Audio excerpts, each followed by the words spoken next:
Hello again, Internet friends. We're going to conclude our three-part series as promised on burnout today. We're going to address how we activate around those warning signs that we talked about in the last video. But before we do, I have an ask of you. If you've enjoyed our burnout series or the videos that preceded it, I'd love for you to check out thebarshift.com. And if you go there, you'll find a link to our book for just $18.95. You too can enjoy all the benefits of the knowledge inside the Bar Shift. In all seriousness, we've gotten some great feedback from people all over the world that seem to be, the home the book seems to be finding is a conduit between staff management and ownership, and really using it to develop the team and have some critical conversations that otherwise might not have been had. And that's absolutely the perfect space for our book. So we're thrilled to be getting that feedback, and I'd love for you to give it a look. So with that said, let's get into part 3. In terms of burnout, if you remember part 2, we were talking about how do we activate around those warning signs. So the first thing we're going to do is I'm going to reference you back to the first video. And healthy scheduling, there's no substitute for being disciplined around a healthy schedule. So we're going to call that our first P, and that's prioritizing. Know how to prioritize your day and your work and all your endeavors. That's 1. 2. Now we're going to move into some new content, which is about pace. Our second P is pace. And there's a reason the tortoise wins the race, okay? Because success is a marathon, not a sprint. And I've been coaching a couple super talented young guys who are going after their dreams and ambitions really hard, and we love that, and we encourage that. However, if you're in sort of that mode and you're dreaming big and you're acting big, and then you start having those conversations that say, man, is this worth it? We know that we're headed towards an unhealthy place, and we might be getting a little ahead of ourselves in terms of pace. So what I want you to do is have that same kind of discipline when it comes to how we prioritize our day. We also want to have that discipline about how we prioritize our dreams and our career path, and make sure that we have the time, the energy, and the resources that we need to get all those things done. Sometimes we dream big, and in our mind we've got it well thought out, but on paper we don't have it mapped out. And typically when we don't map that out, there's a bunch of stuff that we miss on, and that all starts to have this compounding effect, which drags us down.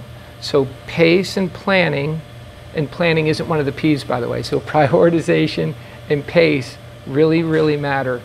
Don't turn into Icarus. And if you don't know the story of Icarus, I'm going to let you look that one up in the name of brevity here. The third thing is productivity. There's a lot of folks that are just not productive at work. And I'll hear time and time again stories of people who worked a 14-hour day or a 16-hour day. And the truth is, people are at work for 14 or 16 hours, but they're not efficiently working for 14 or 16 hours. There's a lot of folks that go home on the wrong side of the sun, and they do that by choice. We'll celebrate a hard day with a few shift drinks, and the next thing you know, it's 3, 4, 5 a.m. and we've got to be back at 10 or 11 a.m. and we'll sort of blame that on the job. That's not the job's fault. That's a matter of personal discipline and healthy habits. A couple best practices to share with you around this. One is, I worked with a client who had this problem, and we put in a rule that said, look, there's just no more drinking on the job. We don't want people hanging out at work. And if you really want to hang out with your coworkers and your colleagues and celebrate a hard day's work, let's go do it somewhere else. And the truth of the matter is, people opted to go home. It wasn't enough to celebrate somewhere else. But in our industry, it becomes really convenient to hang out and spend too much time at work, and that can become really unhealthy. We get dragged into unproductive conversations as well in the middle of the day. Refer back to that healthy scheduling. Don't get dragged into unproductive conversations. Stay as scheduled and as disciplined to your plan as you can.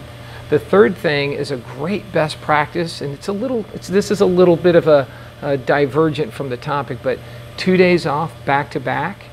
I have a couple clients and someone we just talked to in our coaching program that uses everyone gets a mandatory 2 days in a row off, whether it's Monday, Tuesday, Wednesday, Thursday, whatever it is. I think that's such a great best practice because it allows people to completely disengage from the business, and then they're less inclined to want to get that time back at work. You're less inclined to be unhealthy at work the healthier you are away from work.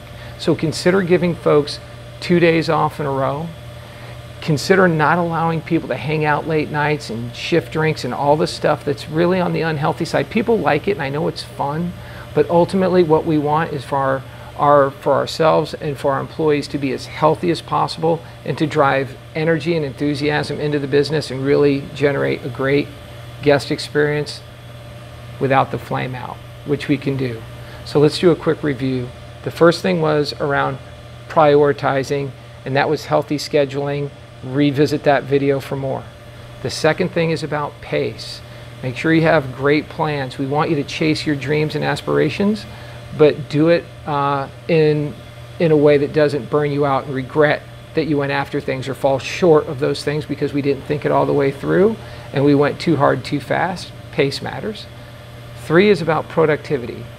Non-wasted time at work, quality time away from work. Schedule that time. Don't stay late. We don't want to take an 8 to 10 hour day and turn it into a 12 and 14 hour day and call that someone else's fault. That's our issue and we've got to fix it. So that's it. We could talk about this like on the other one for hours. If you have any comments, list them below. If you have any questions or comments, reach out to us. Like, subscribe, follow, all that good stuff. We're always here. And we're going to kick off our next video.